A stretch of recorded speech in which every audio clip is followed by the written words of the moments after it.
Hello and welcome to CG Visuals. My name's Zach, and this is an overview video for Trapcode Fire version 2.3. So in this video, we'll have an in-depth look at each of the 15 project files that are included. We'll learn how to customize the effects, and we'll also cover some advanced compositing techniques as well. So if we open up After Effects, I'm using Adobe After Effects CS6. So when I open the project file, so I'm going to open project file 1, I'll choose the CS6 version for compatibility reasons. And then we open the project file, and we're met with an export comp and a particles comp. And the particles comp is where you can customize the simulation, you can change the camera angle, we can really define the look of how we want the particles to behave. And in the export comp, that's where we have all of our compositing options like our glows, heat distortion, all those kind of effects. So as I rotate around the effect here, we can see that it takes a little while to preview it. We're currently rendering it at half res. So this is the level of responsiveness we have.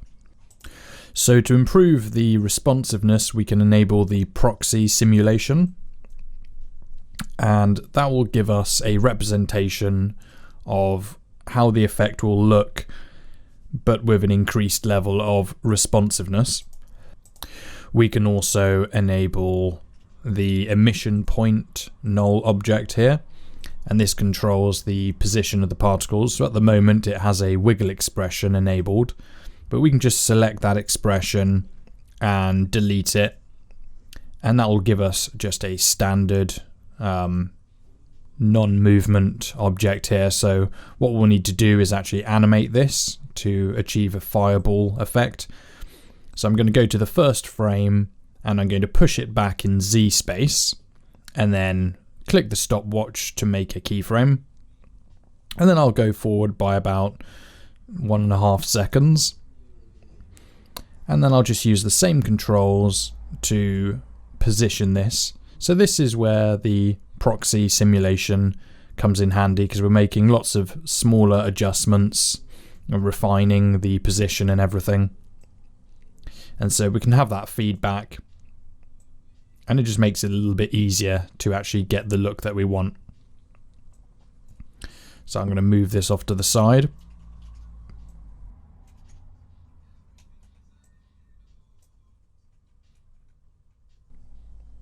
And we've got these handles here where we can change how we want it to look. What I sometimes do when I've got this option is I like to enable the graph editor. So if I click the graph editor button here, I'll uncheck that and just quickly select those. I'll just go select the easy's keyframes here, so that will just give us a visible curve when we go back to the graph editor. If I click on the separate X, Y, and Z dimensions here, we can see all of the individual dimensions of the position here. So if I want to start making some, highly customized curve, I can just select all of these handles here, and I'll just spend a little bit of time putting these into position.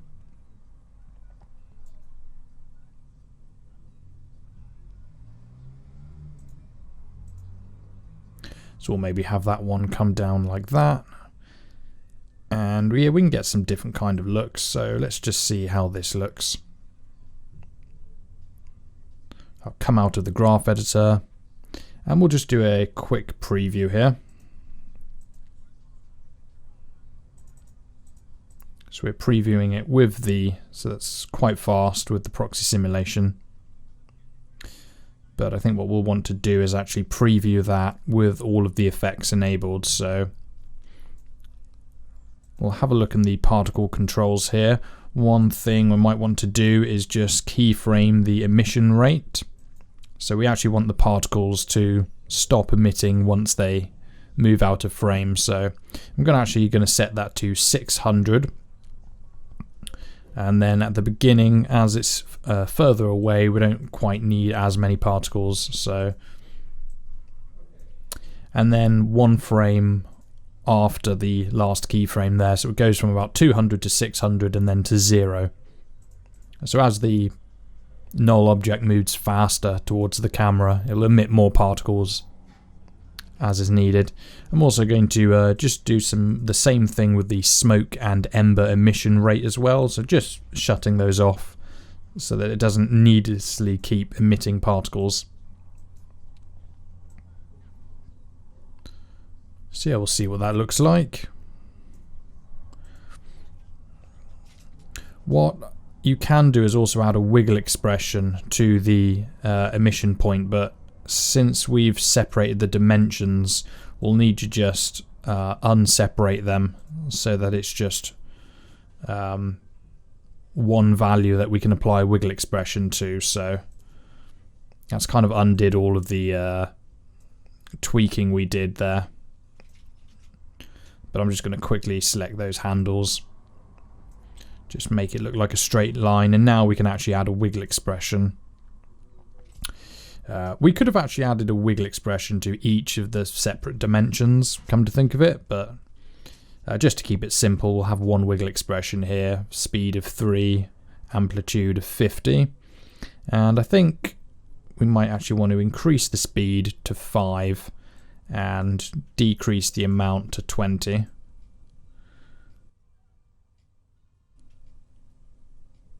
So that's just going to give some extra movement.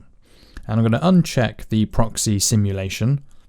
I'm going to keep the grid active, and now so this is the actual speed that it's rendering at half res, and I'm just cut forward to where it finished rendering so we don't have to watch keyframes render in frame by frame. But it's reasonably fast at half res. Obviously when you go to full res, that's going to double the amount of time. So we can have a quick look at that, and now we can actually make some adjustments. So what I've just done there is I've clicked the shy switch, which allows us to see all of the hidden layers, and I've gone into the smoke trail, and I've just gone into the physics tab, and I've just decided to decrease the gravity because I thought the smoke was rising a bit too quickly. So you don't have to be restricted to the particle controls. You can always hit the show hidden layers switch there, and we can go into Trapcode particular and make as many adjustments as we want. So quite a simple adjustment. I just want the smoke to rise slightly slower than it was before. And so I think that's improved the look, so I'll turn off those layers there just to keep things looking a bit more clean. We'll go into the particles controls, and we'll just have a little play around with some of these options. So we've got the emitter radius here. So we can increase the size of that, and the more you increase it, the more particles you're going to need. So I'm going to keep that quite thin. I mean, that kind of made it look a little bit like a tab hole, but probably look different when it's moving. We've got the velocity from motion, and so if I increase that, the particles will inherit some of the velocity from the movement. We've also got our particle wind direction, so we can change that value and we can add some external wind force. The Atmos haze intensity is quite interesting, so if we increase that, it's actually going to soften the effect and make it seem like there's more smoke around, and we can also change the radius as well. So if the effect is really far away, we can bring the radius down and just get some different looks that way. The motion blur samples, so we can keep that low. I'd probably, before you render, set it to full res and just see if there's any visible separation in the motion blur samples, and then just increase that as is needed. And we can also randomize the simulation as well. So if you don't like how the smoke is looking, we can randomize the smoke. We can also change how much the smoke is being illuminated as well with the smoke illumination.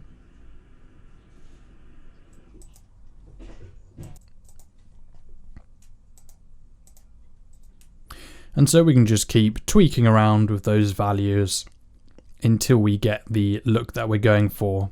And then when we're happy enough with that, we can hop into the export comp, and that will apply some additional glows and color correction, and it also gives us the compositing options, which I talked about earlier. So I'm just going to go through here frame by frame, just have a more closer look. I think what I might do is, as I mentioned earlier, it's looking a little bit like a tab hole, so I'm going to increase the emitter radius there. Just fill out the effect a little bit.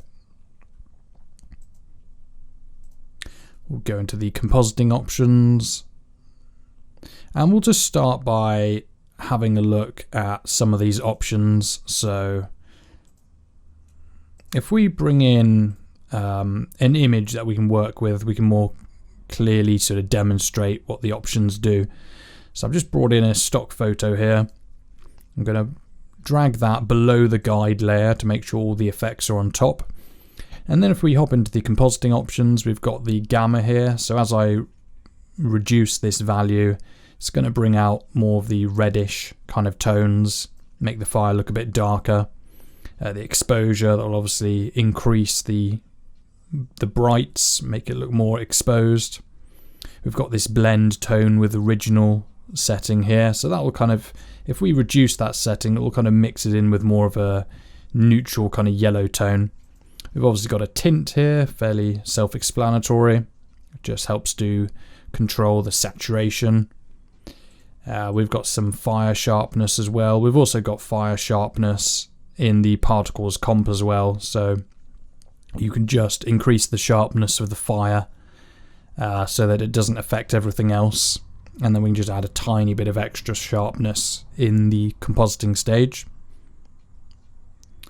So it says have a quick look here. I just switched it to full res so you can see how long it takes to switch up to full res, so it doesn't take too long. And I'm just noticing the front of that fireball there. I might use the randomization options here just to try and get a slightly better, a more pleasing look. So I'll change that once. It's obviously full res, gonna randomize the simulation. We'll do it again.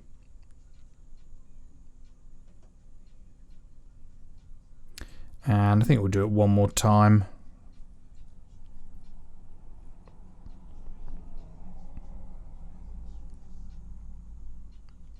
Okay, yeah, that's a little bit more interesting. Looks a little bit more like a fireball. So I'll go back to the export comp now. We can see those changes have been updated. And we can continue going through some of these settings. So as I mentioned, we've got the fire sharpness. I'll put it up higher than normal just for the video here. It might not come through. As you can see, I typed in 100 there and it switched it back to 50. So the reason those sliders are red is because they've got limiters on them, so you can't go too far in the wrong direction. Like we've got the smoke thickness here. So if we bring that down, we've really just got quite a lighter look to it. The smoke isn't as thick. It's got more of a lighten kind of blending mode happening. And so I think that works quite well for the fireball. We've got a checkbox for the heat distortion, so we can turn that on and off. We can change the heat distortion complexity, so 100 means more detailed. Got the strength and also the haze, and the haze will add some blurring based on the heat distortion map. Quite self-explanatory here, the comp glow, so we can increase that to a maximum of 100. We've also got the light glare, and that'll add some light streaks that go across. So we can change some of those settings just to make it look more glowy, do all that kind of stuff. I'm actually going to decrease the atmospheric haze here, because I think it's looking a little bit too soft considering that there's no actual smoke in the scene here. If we were to fill the scene with smoke, I'm sure increasing the atmospheric haze would make it look a bit better. So we'll do a quick preview render here. We'll do the first couple of frames in real time just so we can see how long it takes at half res. and then rather than waiting for the whole thing to render, I'll just cut to where it's finished. So it's fairly responsive, but it still takes, you know, about a minute or so to... So I'd probably decrease the speed of the wiggle expression there, so it's looking a little bit bouncy, but still is a pretty good look. We can see the heat distortions working. So I think what we'll do then is hop into our second project file. I'm not going to save that, obviously. So what we'll do is we'll come out of project file 1 and we'll go into project file 2. Select the CS6 version, and this one, as the name implies, is more of a simple campfire effect. So the simulations get bigger the further down we go. So as you can see, we've got our usual compositing options here, so I'm going to have a quick play around with that. We can really bring out the glow here. And it's just really useful to have all those settings as well, because every shot is different. I'll go into the particles comp here. Obviously we've got the proxy simulation. It's always handy. I did find when you're trying to adjust the camera, I mean the grid helps, but if you also want to have a representation of where the simulation is going to be as well, just handy to have that proxy simulation. So we've got different emission rates for the fire and the smoke and the embers, and also the ground fires. So I can actually turn everything off except for the fire particles here. So it uses a combination of different sprites, some kind of pre-rendered sprites, others more of a procedural simulation, and we can combine all of those together. So I'll re-enable all of the other elements. We have an interesting setting here called extract fire luminance. So if we bring that up, that really just kind of keys away some of the highlights in quite a subtle way, so that when we try to bring down the gamma and make the fire look more red, or make it believable in a daytime setting, having, you know, the highlights brought down a bit in this stage makes it a lot more easy to composite.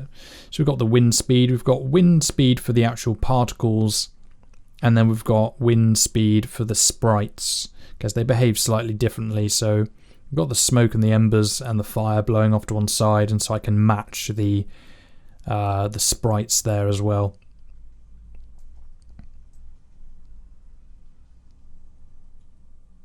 And you would imagine if you were trying to do all of this with just pre-rendered elements, you'd be trying to change the smoke and having to add in all these different elements, but it's quite handy just having it all in one simulation, one kind of rig that we can just change and do all this stuff. So we've got the randomization controls and all that kind of stuff that we talked about earlier. So with this exercise, it's quite simple, just showing you how you can take a campfire, and with a few changes in the particle controls, we can make it look like a campfire that's been affected by wind, which is sort of quite a unique thing. And then of course we could change the camera as well. So this exercise just really highlights the extra flexibility, the extra like versatility that having a procedural rig offers. Rather than trying to use like corner pins and distortion with like pre-rendered stock footage. So we'll go into the third project here. So we kind of took the campfire and then we made it into more of a scattered ground flames kind of effect. So this is when maybe like you want lots of smaller fires just scattered around the ground. You don't want them to be too pronounced. Again, this would be something if we had lots of different videos of fire and we were trying to disperse them by hand. You know, take quite a lot of skill to try and make it look random and organic. So having them in a particle system with all the smoke allows us to go into the emitter radius here, and we can start changing this. So I'm probably not going to try and make something look super pretty. I'm just going to play around with these settings, really change it into something unrecognizable. So I've increased the emitter radius here. It'd be quite good if there was like an explosion had just happened and there'd be lots of smaller little fires everywhere. We can see the smoke particles have become a little bit stretched here, so I might need to increase the smoke emission rate just to compensate. There's no reason why we can't open up the actual smoke layer and just go and change the particle size with all the options that Trapcode gives us. But we'll see how much we can do just using the particle controls. So just preview render a couple of frames here. At half res, it's going reasonably quickly. And just have a quick preview of what it looks like in motion. Of course, the proxy simulation, I mean, it's better than nothing being able to do that. So here we go. I'm going to go into the smoke trail layer. So I've clicked on the shy switch, which shows all of the layers that are hidden. And I've gone into the smoke layer, gone into Trapcode particle, and just changed the gravity again. You can't actually connect gravity to a slider anyway, so it's just good to get into the habit of just remembering that this is After Effects, this is Trapcode particular. We can go in and make whatever changes you want. You don't have to be intimidated by, you know, all of the preset options and stuff like that. That's just really there for convenience, just as a time saver. But, you know, it's still expected that you'd be able to take full advantage and just go in and change. You might just want to take the smoke and just, you know, ignore everything else and just make a smoke simulation for your shot. Of course, we can do that. We can just turn off everything that we don't want, or maybe we'll just keep the embers. And we'll just render a couple of frames here, so we can see what's going on with the embers here. But again, I'm going to go into the show hidden layers, I'm going to go into the floating embers here, go to the physics tab, and actually I'm going to go into the turbulence field and I'm going to change the effect position. So I'm actually going to try increasing the turbulence amount. I'll enable the visualize fields option here so we can see what's going on. I'm going to bring the scale down as well, so we'll have much larger fields. Unhide, uncheck the fields there, and we'll see what this looks like. We could keep tweaking this. We've got the evolution speed there. We can always increase the evolution speed and make this look more dynamic. So maybe I'll increase the gravity as well. Have the sparks shooting up a bit more quickly, and because we already have a good base point to start with, we can quickly start, you know, changing this and really adapting it to our shot. So there we go. We'll increase the evolution speed a little bit. I'd probably bring down the effect position a little bit because those particles are shooting everywhere. So I'm only spending a couple of seconds just changing this. But we're getting some pretty interesting results, and then when you want to go back to just the particle controls, we can enable that shy switch. Change the camera. So I think that's a fairly good overview of what you can do with that one. So let's go to the fourth project now. So this is the fire trails layer, or project. So open that up. If you're wondering what kind of hardware I'm using, I've got an Intel i7 CPU. It's a fairly older version. I'd describe my workstation as a mid-range workstation. So it's got about 16 gigs of RAM. So it's a fairly capable workstation, but it's by no means a top-of-the-line, high-end workstation. But your preview render speed might vary. I think it really depends on how much RAM you have, and also how much you enable the cache options. So I've actually got a lot of free space on my hard drive, and I allow the cache file to be up to like half a terabyte. So every time you render something, it can store information about how to render that faster next time. So as you can see here, what I'm doing is I've changed the path here, and the particles didn't immediately update, and that's because they got saved to the cache file. So what I've done is then I've just randomized the simulation using those options, and that forces Trapcode Particular to completely recalculate the simulation. Every time you see one of those green dots appear on the timeline, that means some information is being saved to the cache, and it doesn't always immediately get emptied or released. So you might change a setting and it might not get updated straight away. So having these randomized simulation options, you might as well call them clear cache, or recalculate cache option, because that's really what they're there for. So you can cycle through different visual looks, but more importantly, so you can clear the cache every time you make a change. And once we're done with the proxy version, we'll switch back to the simulation, and we can just change some of the wind speed here.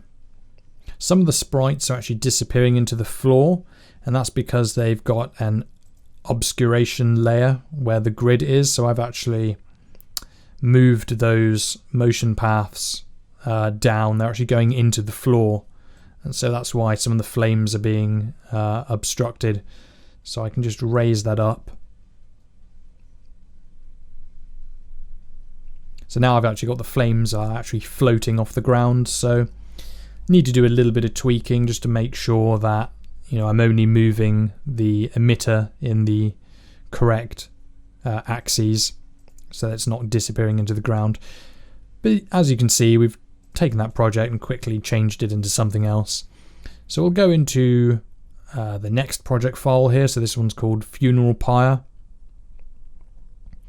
and this one was really designed for when you want the camera to be closer to the flames, and we're actually using more high quality sprites for this one, so that even when the camera gets very close to the flames, they still preserve all of the detail.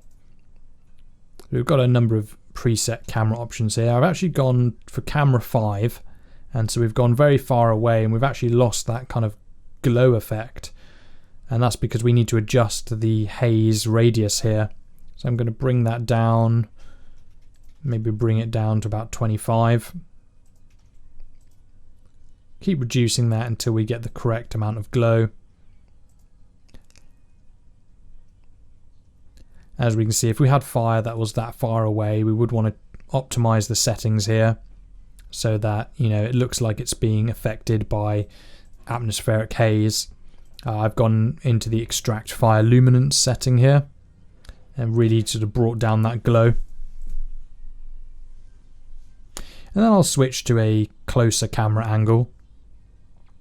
I'm going to need to increase the radius because we've got a very, very tight glow there.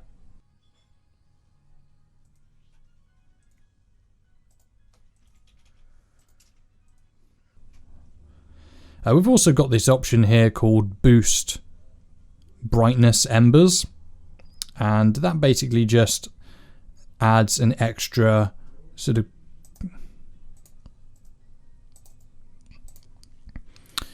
and so that will just boost the brightness of the embers here. And I'm going to go expand all of the hidden layers here with the shy button so I can see all of them.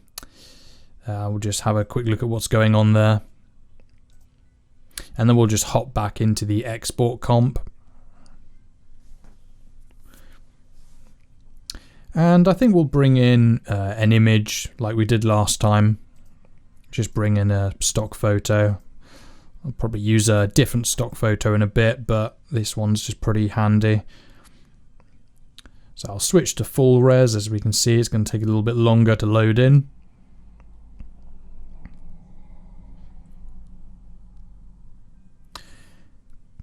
So yeah, it takes a couple of extra seconds. These are quite high resolution sprites that we're using for the fire.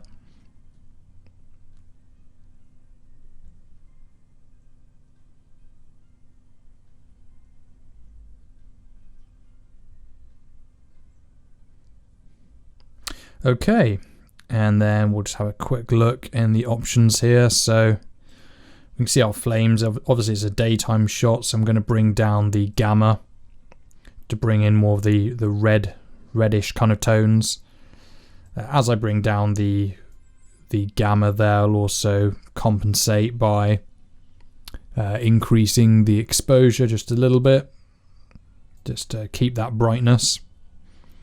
I'll probably bring down the smoke thickness here, and that's really going to give us the kind of, so we can actually see the background so that the flames aren't the complete focus of the shot. That's what bringing the smoke thickness down does. Maybe play around with some of these glow settings as well. So it takes a little bit of tweaking. Sometimes you can go in the wrong direction when you're trying to get a good look. So I definitely think we need to bring back some of the detail with the flames here. So I'm probably going to bring back just some of the detail with the smoke thickness there. And then actually I'm going to hop back into the particles comp, and I'm going to reduce this extract fire luminance because we've actually extracted so much that we can't even see the embers. So maybe 100% was a little bit too much. So I've just brought back some of that detail so we can actually see those embers now.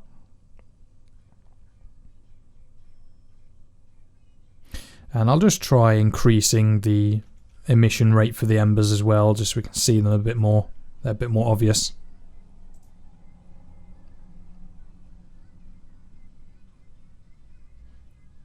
So obviously once it's, you know, rendered the frame in full res, when you're just making smaller changes, like we're just changing the embers, it updates a bit more quickly because it doesn't have to recalculate the entire thing. It's just recalculating the embers. So I'll do a quick preview render here. So this is at half res.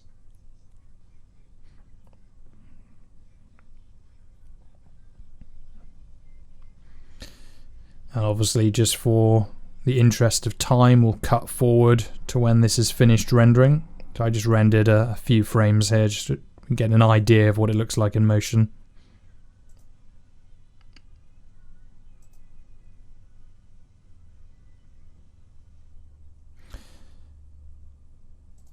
So we'll adjust the smoke illumination radius a little bit, just to soften out that glow. Always helps when we move the camera in closer. And you can always as well just put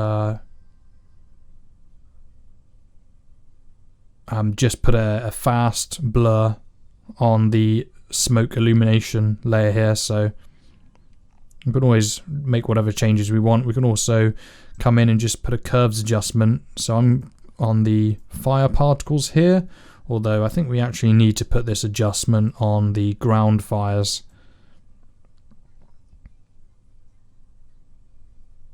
So that's not really going to make much of a difference, so I'll just get rid of that. Double click on it and delete it, and we'll just put that curves adjustment on the ground fires instead. So I'll solo the layer, make sure we're affecting the right one. And basically all I want to do is I just want to go into the alpha channel, and I just want to add a bit of contrast into the flames just to get them looking a little bit sharper. As you can see, what we've done here, there's no reason why we can't just go in, just put a curves adjustment in. We don't have to be restricted to the particle controls.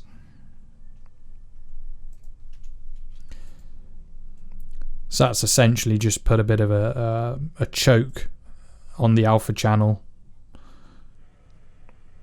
of the fire. And so when we go back to the export comp here, obviously it's going to take a little bit longer to show it in full res. But I think it's good just to show an accurate reflection of you know what the speed of it is like. So I think I'll adjust this blend tone with original just a little bit. Maybe play around with the tint options.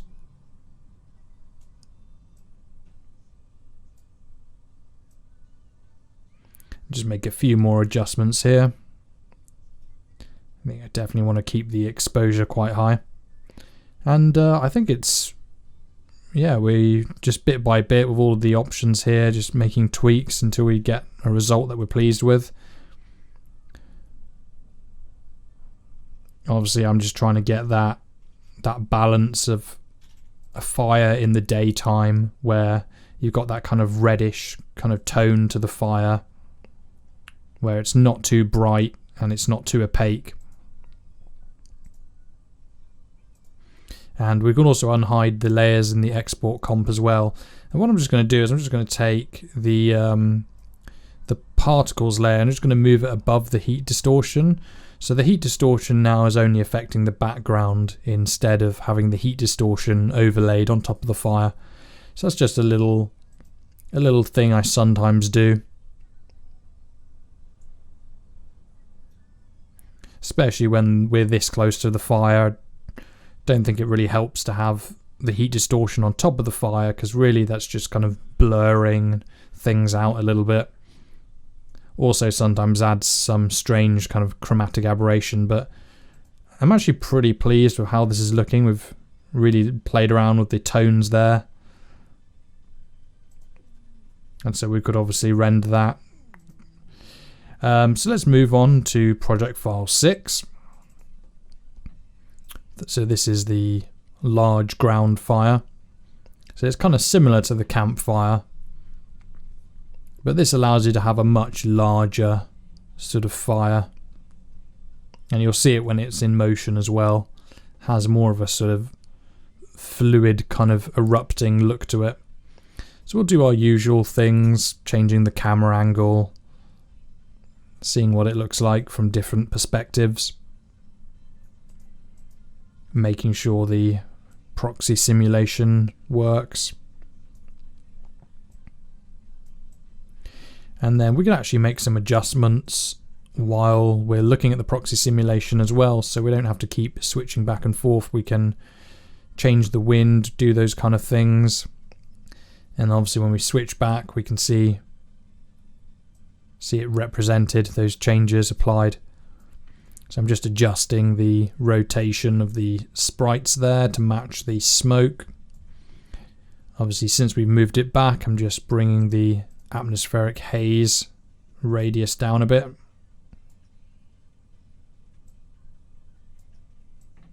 Get that more softer look.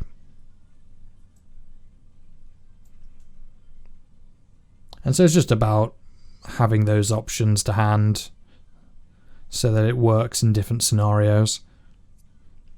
So with this one, we can actually change the X and Y radius of the fire.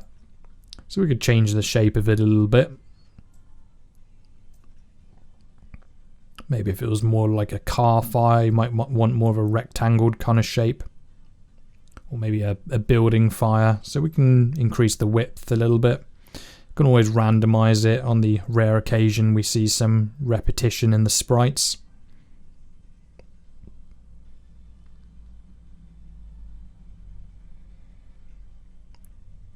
So look at this in high res, full res, bring the sharpness down a little bit.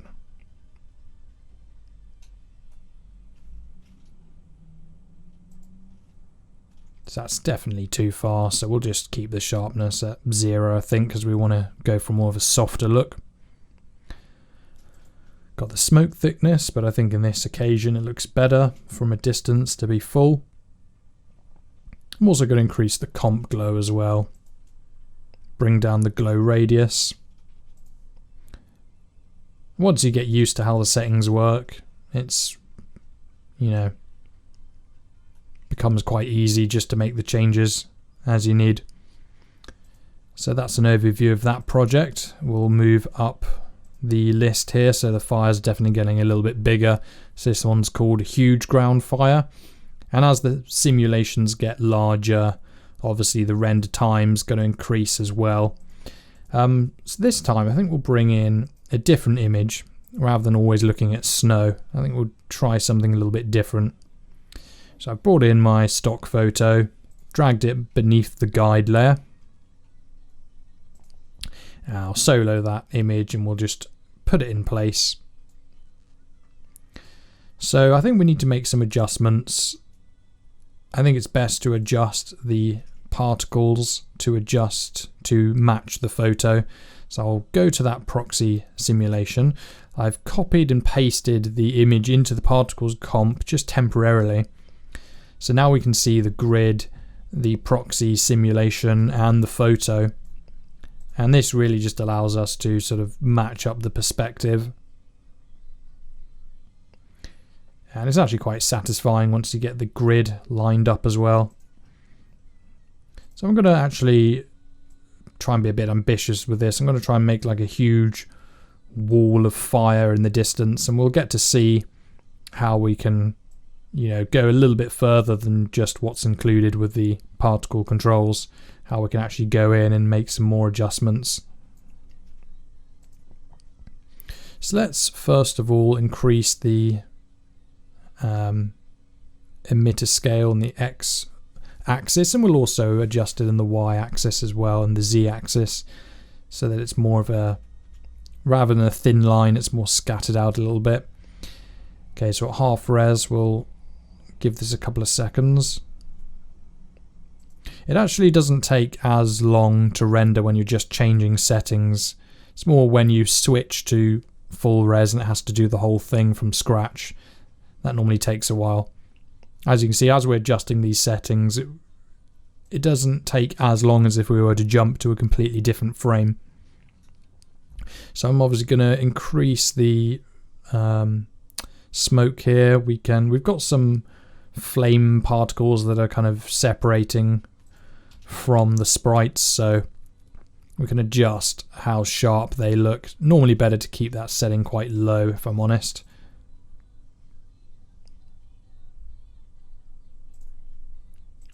So yeah, we'll increase maybe the ground fires a little bit. And that uses a combination of these fluid sprites and these other ground fire sprites as well.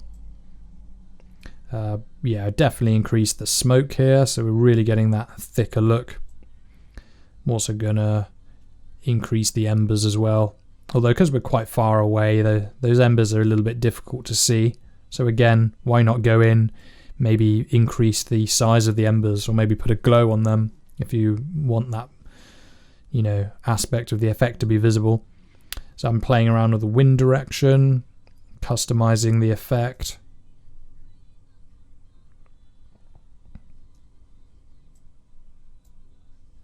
I think these larger effects really show off the potential for having a procedural rig like this, because you start imagining how you would try and create this effect. Otherwise it would be lots and lots of hand-placed assets of fire and smoke, or maybe some kind of large-scale fluid simulation. So I'm clicked on the shy switch there so we can see the hidden layers, and I've just soloed the fluid ground fires here, going into the turbulence options, and I'm actually going to increase the effect size and also maybe increase the complexity of the scale there. So that basically just puts a kind of turbulent pass through the sprites, and that adjusts the size, and that's what gives us the random kind of difference in the so you have clumps of fire that are slightly larger, and that just adds some more kind of dynamic variation to it rather than every single sprite being the same size. Hop back into the export comp here. So I think we're going to want the smoke to be nice and thick. Going to want to increase this blend tone with original to 100, so we get almost some kind of bluish tones in the smoke with the reddish tones of the fire. And then we can make a few subtle adjustments to the exposure and the gamma.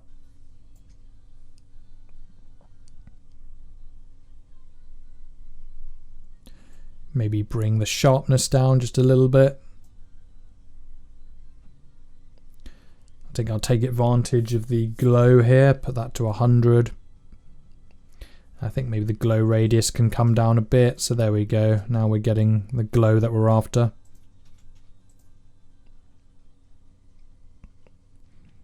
And so it's looking pretty good. There's a few more tweaks I think we can make. I think we can maybe play around with the atmospheric haze and intensity. So if there is that much smoke, I think the flames would look a little bit choked out with all of the smoke and haze everywhere. And as it's a daytime shot, I might just extract a little bit of the luminance from that fire just so it, looks a little bit more believable. So it would obviously look very different at night time. But I always find it's a bit more challenging to make fire believable during the daytime, because you can't rely on just having a huge glow. There actually has to be some variation. So let's keep moving through these here so we can have a look at all the projects. So this is one of the more larger projects, and I'm opening the static version. So the dynamic version allows you to actually animate the circle or the shape or whatever you want it to be, and the flames will actually move. But to be honest, that does take up a lot more performance and memory to do it that way.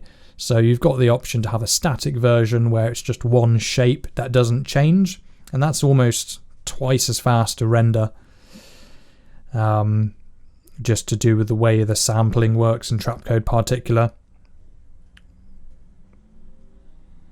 So it still takes a little while. I think the dynamic version, when you're at full res, I do think I was getting maybe about a minute per frame at full res, which is still pretty good, but we were really trying to aim to keep the render times, below a minute at full res. And obviously the smaller simulations we're able to get it to maybe 15 to 30 seconds per frame at full res. Some of these larger ones though, there's no way around it. For a huge massive simulation with all the smoke and the embers and all the different effects that are going on with the heat distortion and the glows, to have that all in comp and to be able to change the simulation, we still considered, a minute per frame to be very time efficient. So we really looked at ways we could improve it by, limiting the number of particles, trying to rely on having these sprites that would do some of the work for us, having animated smoke sprites, and looking at ways to keep the file size as low as possible to try and save memory. So some of these sprites, they're actually very, very small in terms of file size. And so the smaller the file size is, the more of them we can have on screen. And so when we go to preview this here, so it doesn't take too long at half res, but it's really when we switch to full res. I think that's when you've got the simulation the way you want it. You're maybe going to do, I don't know, a 5 to 10 second shot. That would actually be quite a long shot, if I'm honest. But even with, having some of the render times be up to an hour for maybe 10 seconds, we were still able to render pretty much all of the final comps that were shown in the teaser video, in the actual promotion video with all of those comp shots. We're able to pretty much set them all up and render them all in about a day and a half, including the fact that some of them we had to do multiple iterations. So the first render wasn't always the one we used. Sometimes we had to do 1, maybe even 3 renders for some of those shots, like maybe the circle appearing. So we're able to basically produce that entire video in about 2 days, which is pretty testament to just how optimized it is. Especially when you consider that, if you had dozens and dozens of assets of smoke and fire and you're trying to build this effect by hand, you'd be surprised how long it would take to render it that way. You'd think it might be faster just to drag in some fire, but the fire, you need also the embers and the smoke, and maybe the fire is interacting with the ground, and so there's different kind of ember assets on the floor that's helping to sell the effect, and you have all these multiple elements that keep building up, and especially if those assets are like HD or 4K, you might want to render them at a lower resolution if you're going to collage them all together like that. And in a way, that's kind of what we're doing. We've got these particle sprites, like the ones on the floor there. They don't need to be very detailed, so they're quite low resolution. Trapcode actually does a pre-multiplication on them as well, so not all of them have an alpha channel. Most of the fire ones actually have a black background, and Trapcode actually just generates an alpha channel from the luminosity, so it saves a lot of file space that way. And so we have lots of different assets coming together here, and it all renders pretty quickly. And so in the particle controls here, we can have more smoke sprites. I think this is too many. Maybe bring those down a little bit. It actually looks more realistic having less sprites, if I'm honest, because if you have too many sprites, it starts to look a little bit uniform. But if we can keep the number of particle sprites fairly low, I think here we'll maybe go for 1,000, but we'll bring the smoke illumination down, and we'll actually hit the hide all layers button here. I keep calling it the shy switch. This just sounds really awkward to say. And we'll just bring the opacity down of that layer. So this is a compositing application. We can do all of those things that we want. If you want the smoke to be less intense, just bring the opacity down, put a curves adjustment on it. I mean, the particle controls, it's great if you just want to make one big sweeping change across the whole simulation. You adjust the wind and it adjusts the wind for maybe all of the layers, and it saves a lot of time. And it's also great if you're not comfortable diving into all of the many settings that are in Trapcode Particular. Kind of puts it there in a control panel that's a bit more easier to use. But don't let it be a limitation as well. If you want to go in and you think, I want those embers to be more turbulent, just go in and increase the setting in the physics tabs for that. So let's keep moving forward here. I think we spent enough time on that one. So this one, again, showing some of the interesting things we can do. Wanted to create a window fire. We created one window and we thought, why not just have multiple windows? Lots of different elements here. So we'll go into the particles comp. And let's just do a simple exercise. We're going to say we just want one window, but a window of a different shape. So I'm going to create like a rectangle shaped window. More of a long rectangle shaped window. So I'll go into the emission layer here. And as you can see, we've got these white solid layers that have just done a mask. We could use a shape layer or a vector image, as long as it has an alpha channel. It cannot have a black background, it must have an alpha channel, otherwise Trapcode will try to fill the entire screen with particles, and it'll just never render. Well, it will, but it'll be very slow. So I've created a shape layer here. I've got this nice set matte effect that is actually using a noise pattern here, and this just breaks up the shape a little bit. So just copy that set matte effect. Again, I'm going to bring in the shape layer. We'll just sample the set matte here. So Control C, Control V, hide all of the layers that we don't want. So we've got our strangely shaped rectangle window.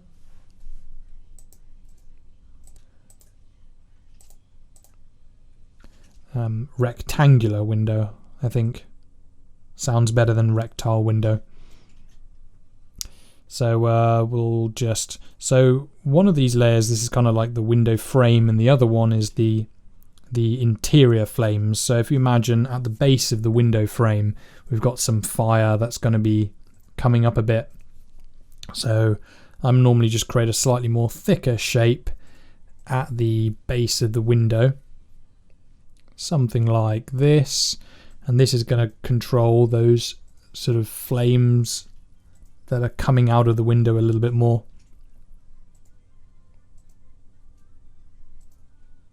And the window frame has more kind of smaller sort of effects. So we need to randomize the fire to clear the cache. It will eventually clear by itself anyway. If you carry on working, eventually those frames will just recycle. But if you can't, you don't want to wait for it. You just want to instantly recache the simulation. Just adjust the randomize options there. So there's kind of three elements that build this up. So we've got these kind of pre-rendered window fire sort of assets here, which are just useful for just adding some more flames to the shot. Sometimes the particle simulation doesn't quite get everything the way you want. And so these are kind of looping fire assets that go on for like a minute, so you can just offset them in time. Just adjust the size. They're in 3D space as well, so as we move the camera around, they'll stay where they are. So you can just do a bit of customization that way. Obviously, if it was just the fire by itself, it wouldn't look very believable. It's really when all the layers come together. You've also got those kind of scorch marks on the window there that you can see. That's being generated as well. And so we can go to these different angles. Might actually be tempted to move those flames back in Z space a little bit so that they look like they're going inside the building.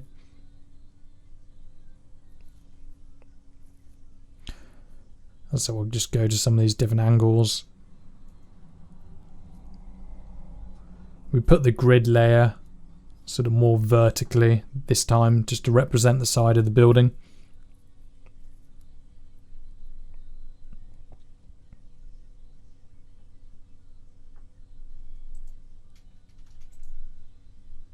And as we go to a wide shot here, we'll do our usual trick of just bringing the atmospheric haze radius down. We can also choke the flames a little bit as well. Keep adjusting those.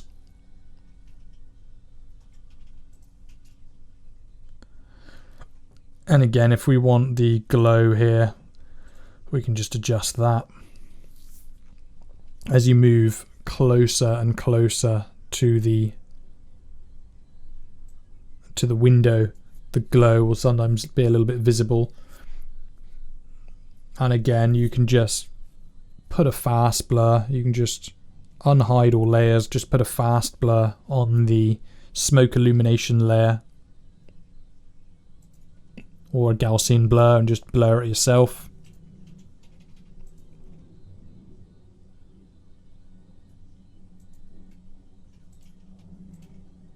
And you can also adjust the smoke illumination as well. So you can always just unhide the layers and just hit T on the smoke illumination layer just to bring up the opacity of the layer.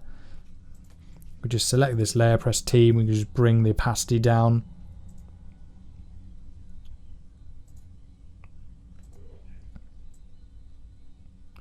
I think we'll just push pan in here a little bit more.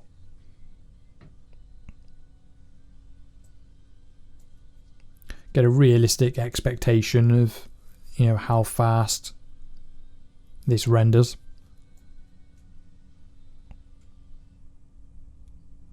You can see there's a fair bit of detail with all the different effects that we've got going on.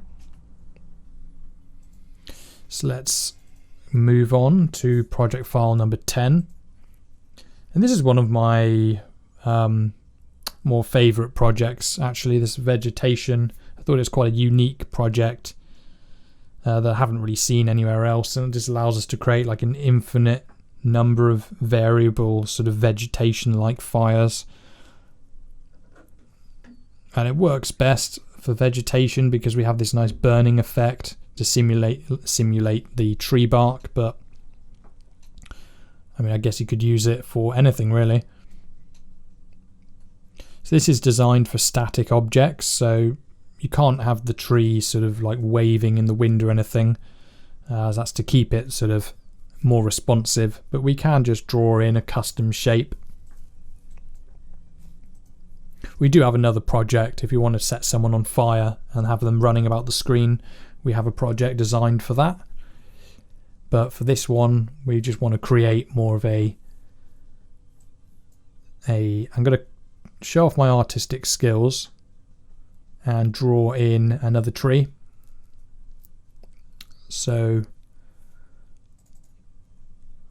if we just select that layer, we go into the paint options here, and I'm going to speed this up a little bit. So this is sped up, me just drawing in a quick tree. And you'd be surprised how good it looks as well. So I mean, you know, I was like, that doesn't look too good, but we'll hide the other tree that we have. As you can see, it has the alpha channel there. We need to make sure that paint on transparency checkbox is ticked, because you do not want it to have a black background. That would be disastrous. So then we'll go back to the particles comp, give it a few seconds to interpret the masterpiece that we've created, and it'll turn it into a burning tree.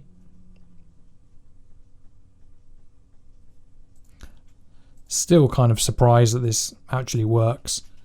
So let's just bring down the smoke illumination there, so it's looking a little bit intense.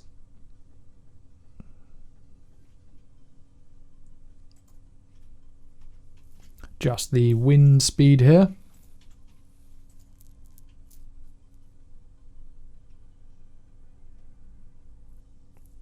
And I think let's just be bold and increase the particle emission rate for the fire.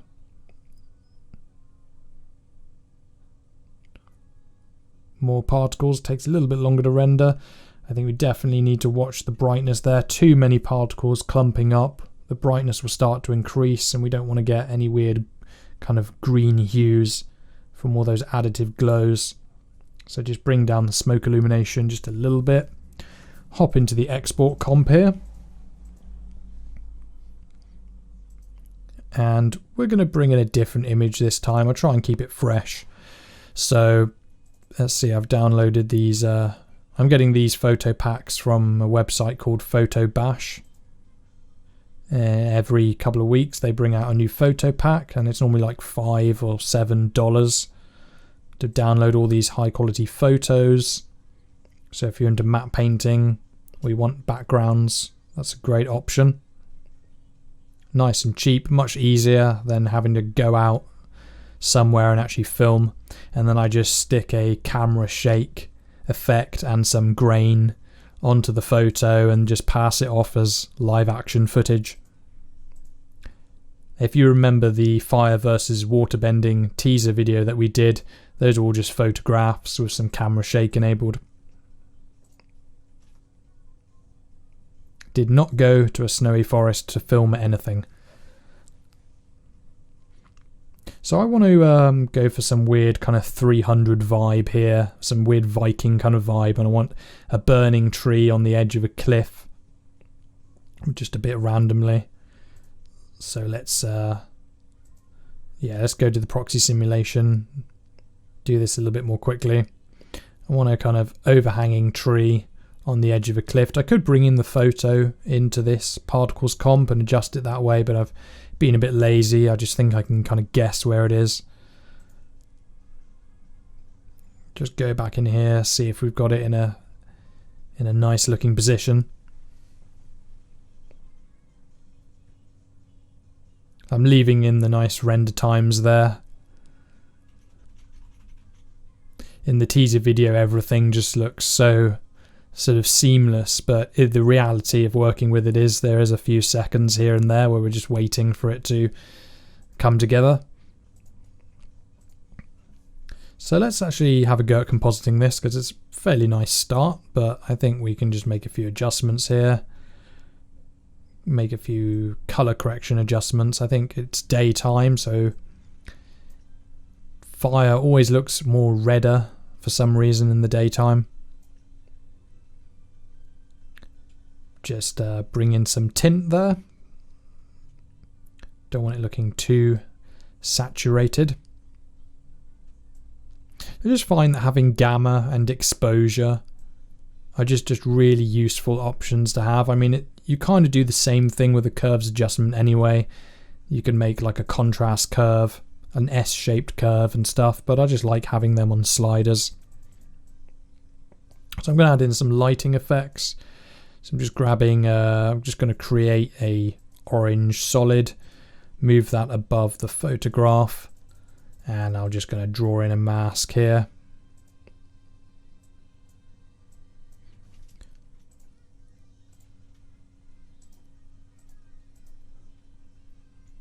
So we'll change the blending mode to add, put some feathering on it.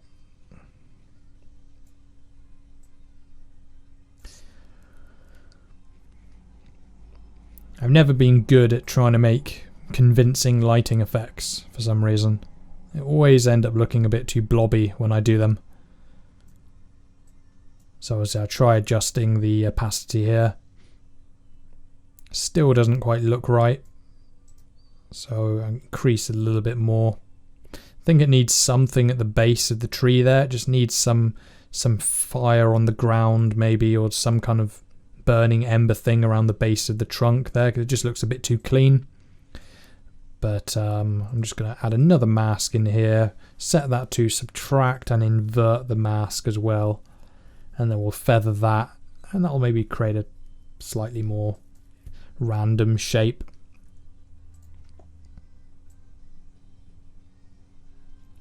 So I could probably do a better job with that lighting, maybe have like multiple mask layers, maybe create some shadows, all that kind of stuff.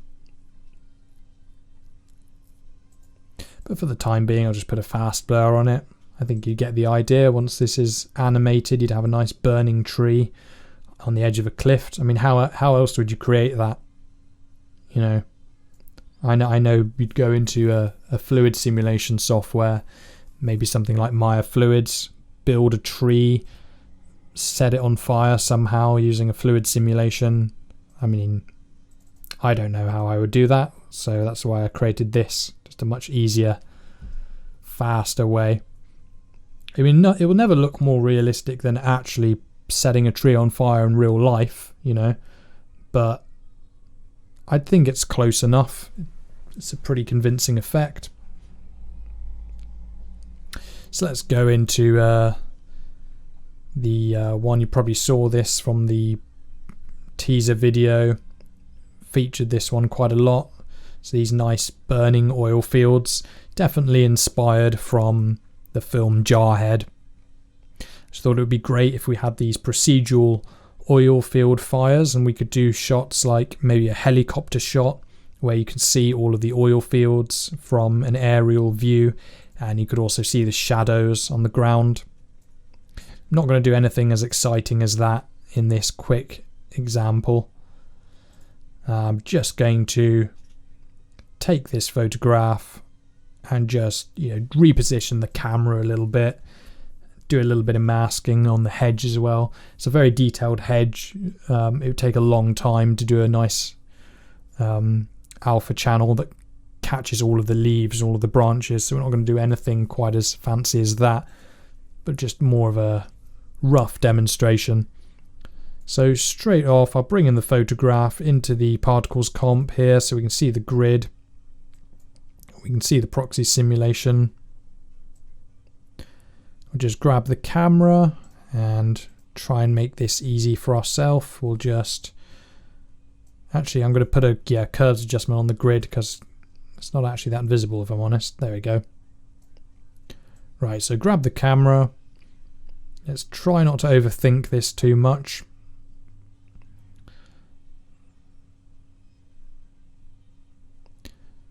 We can create a little bit of an optical illusion here because those, in reality, those smoke trails aren't actually that far away, but They definitely look a lot further away when you switch back to the high detail simulation or simulation. So we'll just adjust this grid a little bit.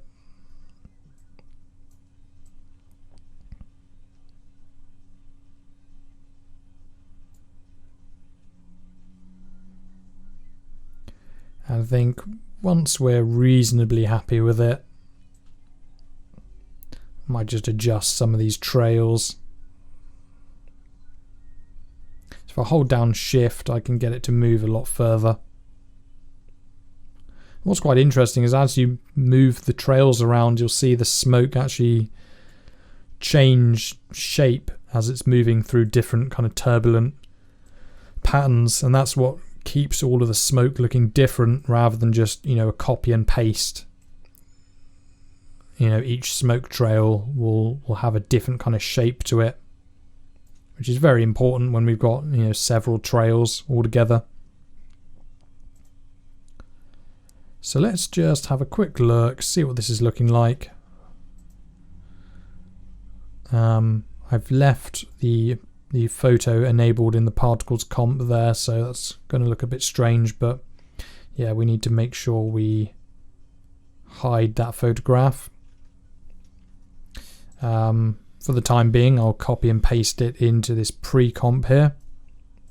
So in the order it goes particles comp, pre-comp, export comp. So the pre-comp's good if you just want to export the simulation just as an asset, or if you want to bring multiple pre-rendered assets into this pre-comp before it goes into the export comp, you can do that as well. So I've created a white solid here, just using the photograph as a rough guide. Obviously I'll delete it when I'm done with this. You might actually recognize this photograph from one of the blackout effect on the channel. I've actually spent almost a week doing this super high detailed mask for the branches here in Photoshop, getting every single leaf, every single branch keyed out so that we could put all of this glowy stuff behind the branches there and have the glow come through all of the little holes in the branches. Obviously for this demonstration we're just gonna just try and get something that showcases how you could use an alpha matte. Obviously I'm doing the alpha matte in the pre-comp before all of those glows get applied, because I don't want to have the glow, put a mask on it, and then there be a big hole where the glow should be. So I'm putting the glow, the masks, the luma mattes, whatever you want to call it, into the pre-comp before all of those final effects are applied. So if we go into the particles comp here, just delete that photograph, switch back to the full version, give this a second to render in half res.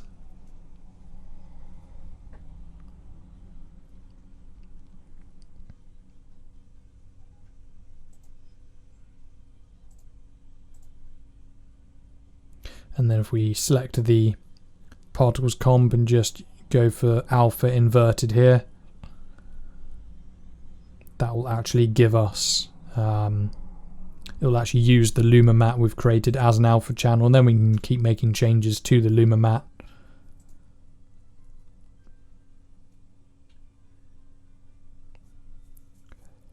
So I'm just doing a few tweaks here. I figured we'd want to blur out the shadows a bit more,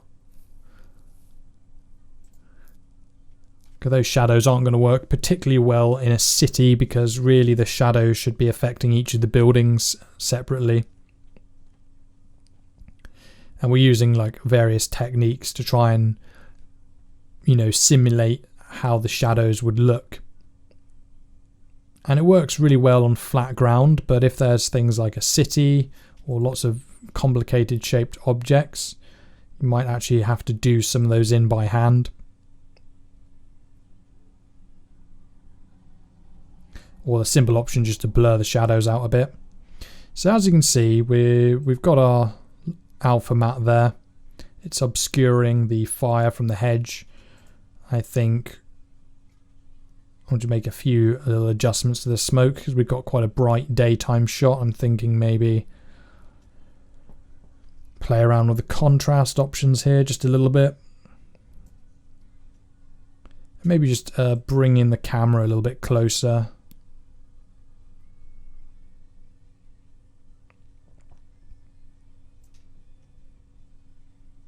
As you can see, this is what it's like when we try and move the camera in and we're rendering the whole simulation. It takes a little bit longer. We can't make those adjustments quite so quickly.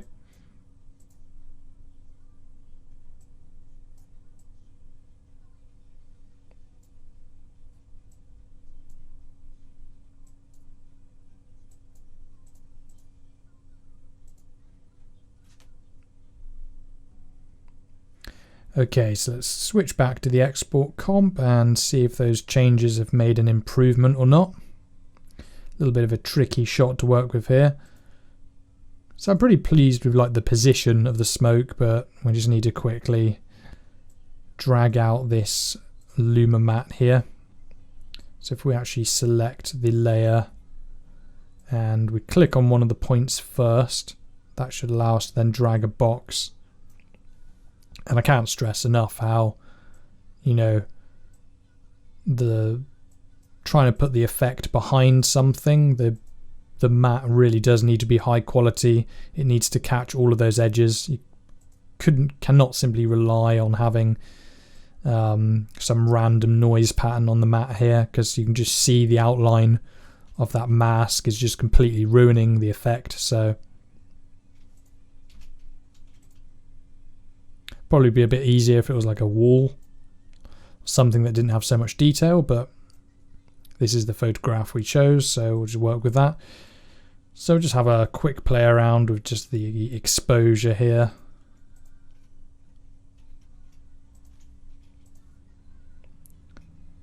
Well, there wouldn't be that much glow in the daytime, but you know, maybe you can get a different look.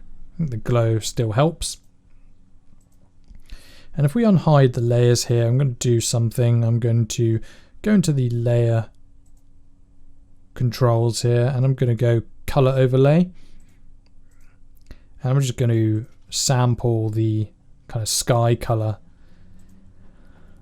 And then we'll just add in a tiny bit of atmospheric haze. This works particularly well when the smoke is much further away, but it affects everything. So really what I'd do is I'd render out one pass with smoke that's close to the camera, and then I'd render out another pass with the smoke in the distance, and that way you could adjust the distance smoke to be more affected by the fog, by the atmosphere, while the smoke close to the camera maintains the contrast.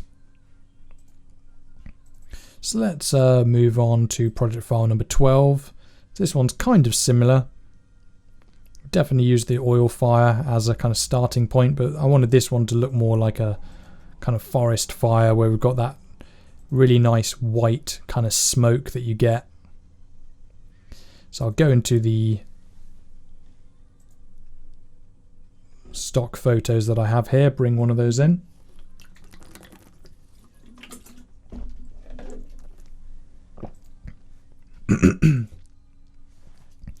And I'm going to obviously drag the image, scale it down a bit. And so we'll try and make this one a little bit faster. We'll just come in here, we'll just get the grid lined up, because I don't want to spend too much time with masks or anything like that. So just reposition that grid. Bit difficult to see the grid, so we could always put a curves adjustment on it or something. And we could adjust some of these smoke trails. I made a little mistake here because I moved the smoke trail down, and it's actually going to go beneath the obscuration layer that we've got. So as the smoke, as we push it down, it actually gets obscured by the floor layer. And so we do need to make a little adjustment afterwards because it looks a little bit funny.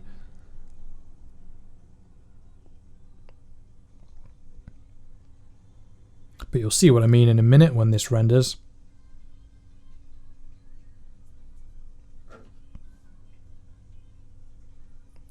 So we can see the smoke being cut off by the floor.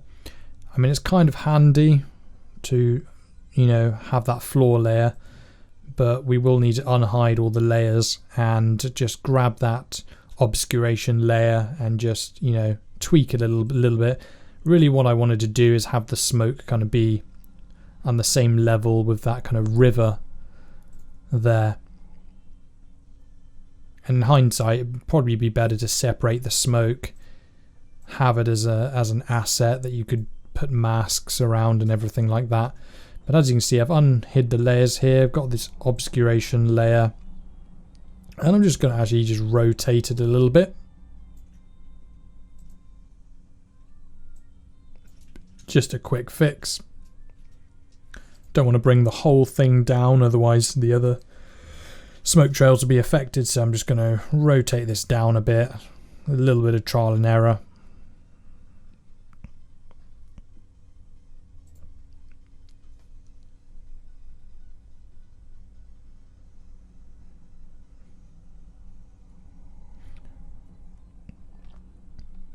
And you'd quickly get used to just having to wait, you know, a couple of seconds to see those changes updated.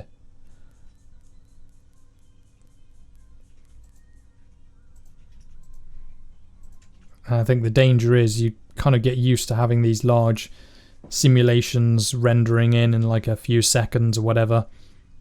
Or maybe being able to render like a 10-second shot in like less than an hour. And then when you switch into a program that uses proper fluid dynamics, like maybe Maya fluids or something, and you're rendering that on the CPU, and most people only have one CPU, they don't have a whole render farm, and then you realize that, you know, it's not unusual, it's not unheard of to struggle to keep the render time below an hour per frame.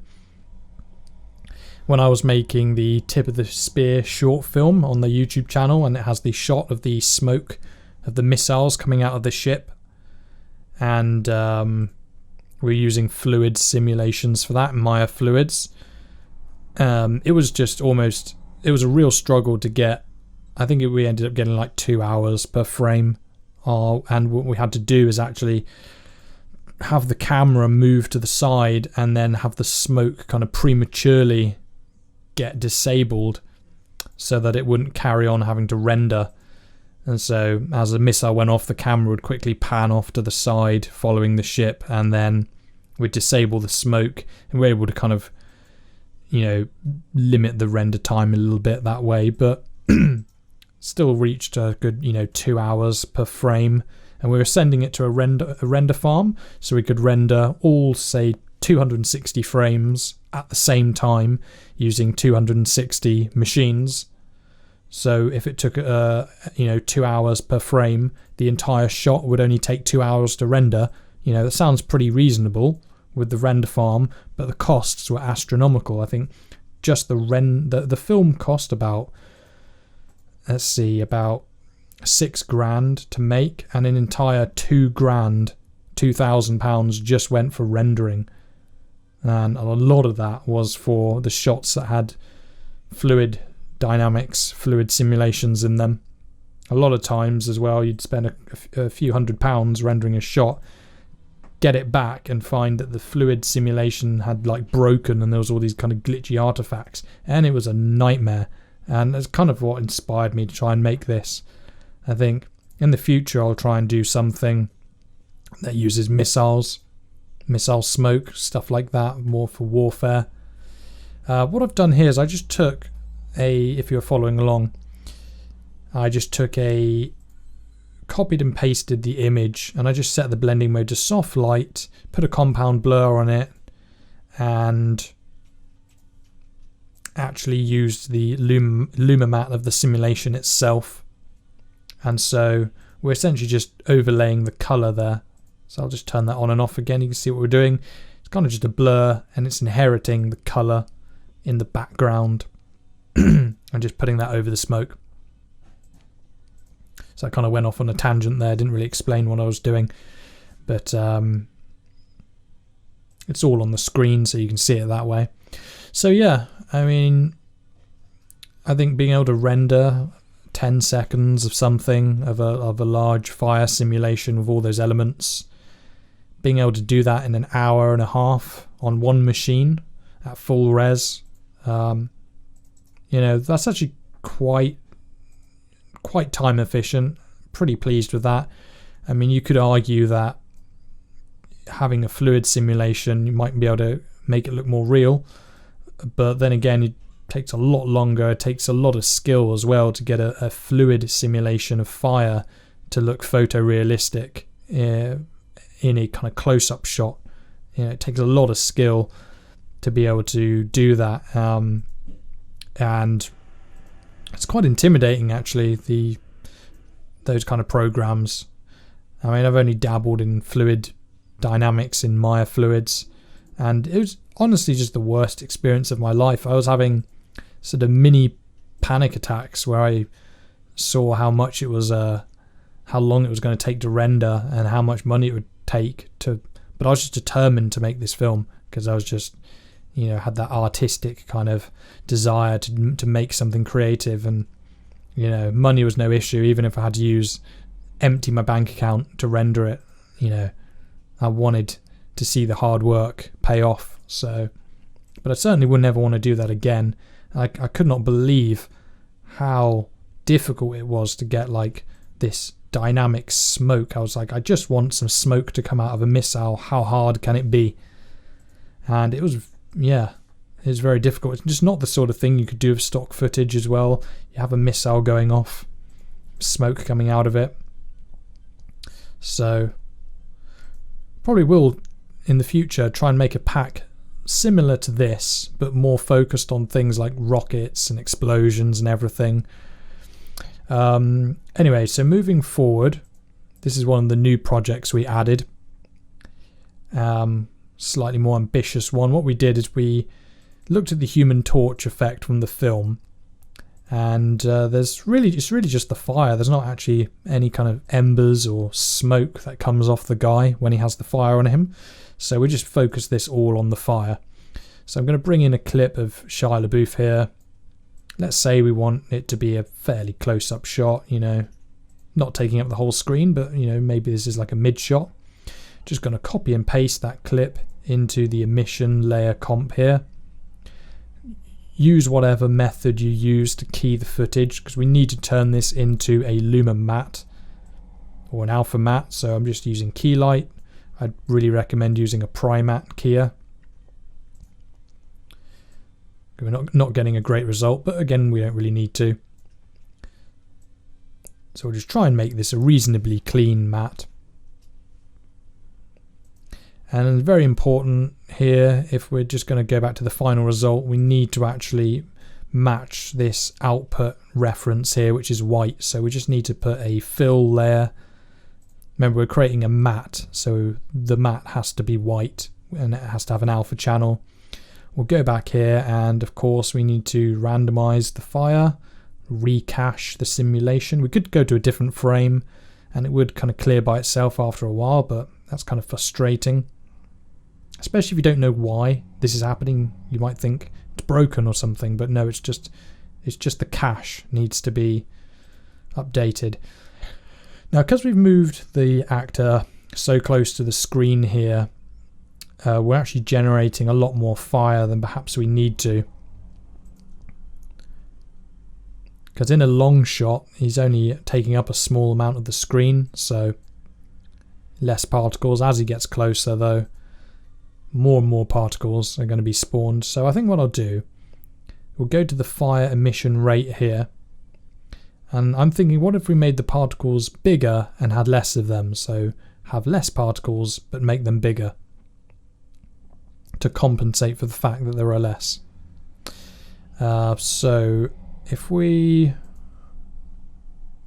have a look, before we do that, let's just have a quick look at what this overlay thing is doing. So we've got these flames that are kind of licking over the top.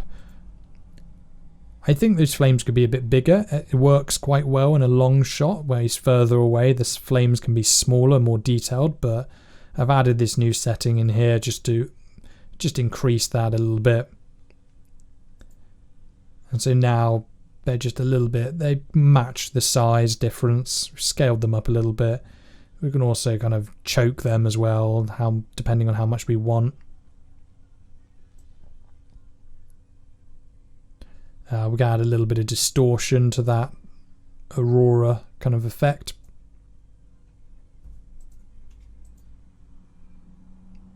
I'm going to just put the motion blur samples down because we're using subsampling with those flames. Quite expensive, so I'm just going to put that down to 8. So let's enable everything else. So we'll unhide the layers. We'll just solar this flame layer here. As you see, we reduced the number of particles so that it renders faster, but we'll increase the size just to compensate for that, because we do want the whole shape to be engulfed in fire here for it to work. And another thing we can do, we could go into and we could just increase the gravity. I actually just added a slider here that just adds some upwards wind force, just so you don't have to keep going into Trapcode particular, but you could just go into the gravity and just have the fire rising more quickly. And that's because he's closer to the camera, so the fire needs to rise faster. Whereas if he's further away, the flames will look like they're rising faster anyway.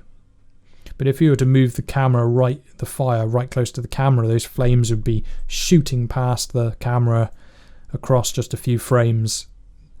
And so we just need to keep that in mind, because we're using a combination of, different 2D effects. So, this emission layer, it's just a 2D layer. So if he runs towards us, the particle simulation isn't actually coming towards us. It's just getting bigger on a 2D kind of space. So we just have to bear that in mind.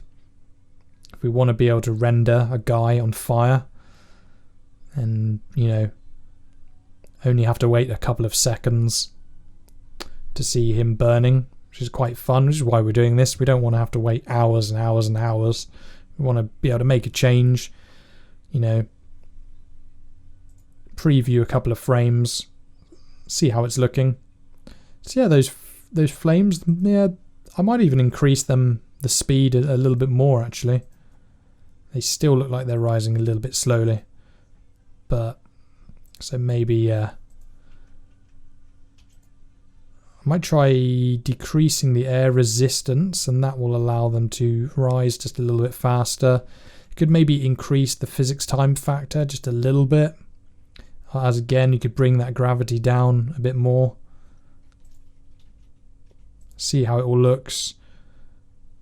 That's another thing. We could go to the particle controls and reduce the actual life time of the particles.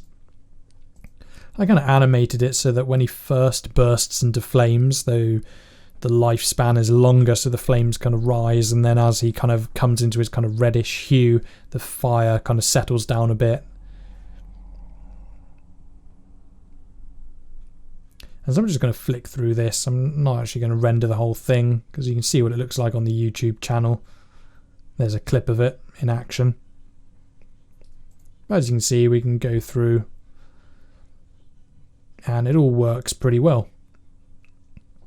And Film Learning did a tutorial showing how you can change the actor, add all the different kind of color correction effects onto him, because when the Human Torch does his thing, he kind of has this weird kind of inverted kind of color effect on his skin.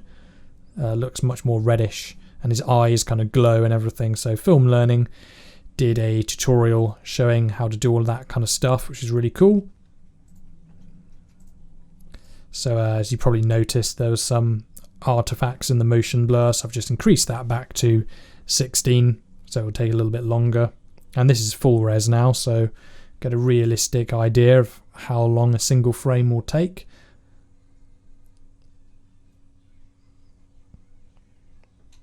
There we go. Quite a lot of detail. So let's move on from that. Oh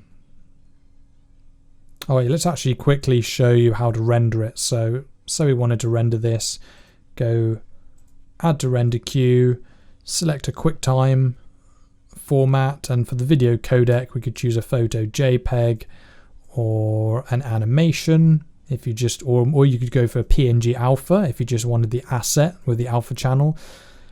And if you're using a later version of After Effects, you can use one of the DHV, I can't quite remember the name of it, but there's less formats available in the later version of After Effects because they discontinued a lot of the older QuickTime formats like the photo JPEG. They still kept the animation one though. So yeah, we're moving on now to another project file. So this is one of the last few files, I think. So this is basically took inspiration from the fire trails, those smaller sort of Back to the Future fire trail things, and it just took that and basically said, let's, you know, add the ability to kind of paint custom shapes with it. So it's a lot smaller, it renders faster, and it's kind of more suitable for, you know, a trail of petrol on the floor that's being ignited, that kind of stuff. So I've created a shape layer and I'm just playing around with some of these controls. I'm not really used to shape layers, but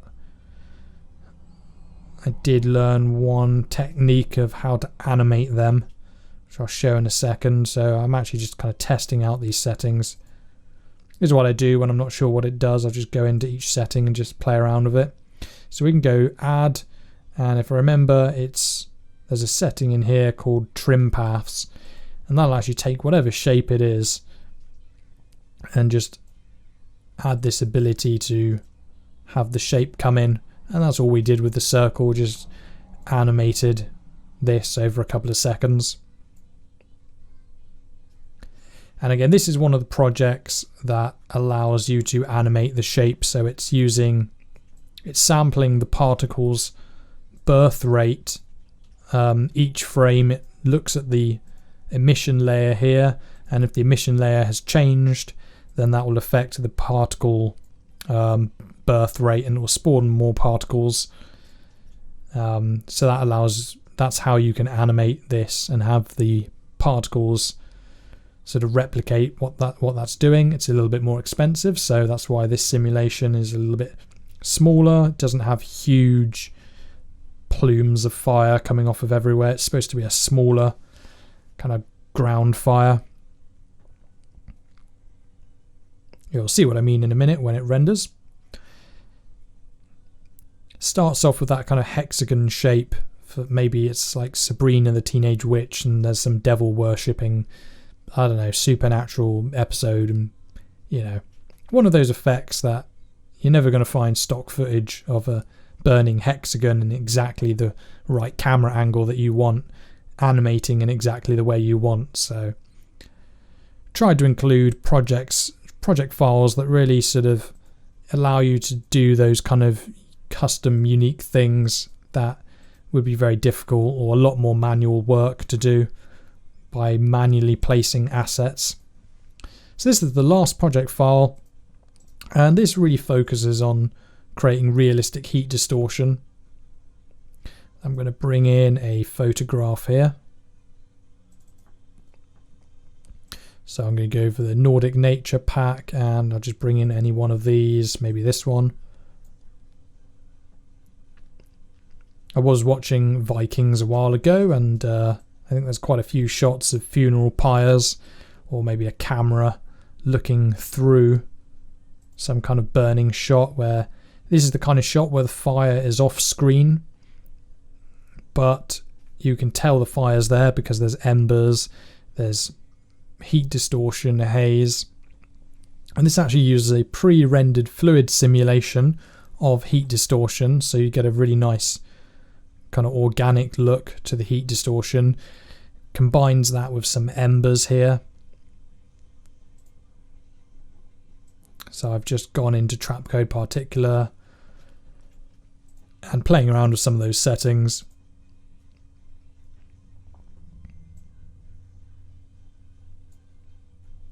I can increase the wind turbulence here. So I'll give that a quick preview, see what it looks like. As you can see, that's the frames, and I'm going to cut forward after I've rendered a handful of frames.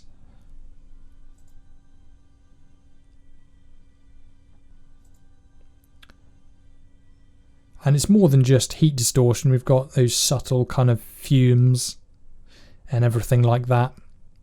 So yeah, that concludes this overview video. We've got the 15 project files. We've got the sprite library included as well.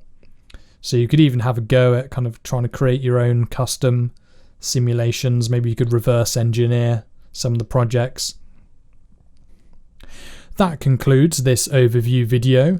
Trapcode Fire version 2.3 is available to download from the link in the description. Stay tuned for more content, and thanks for watching.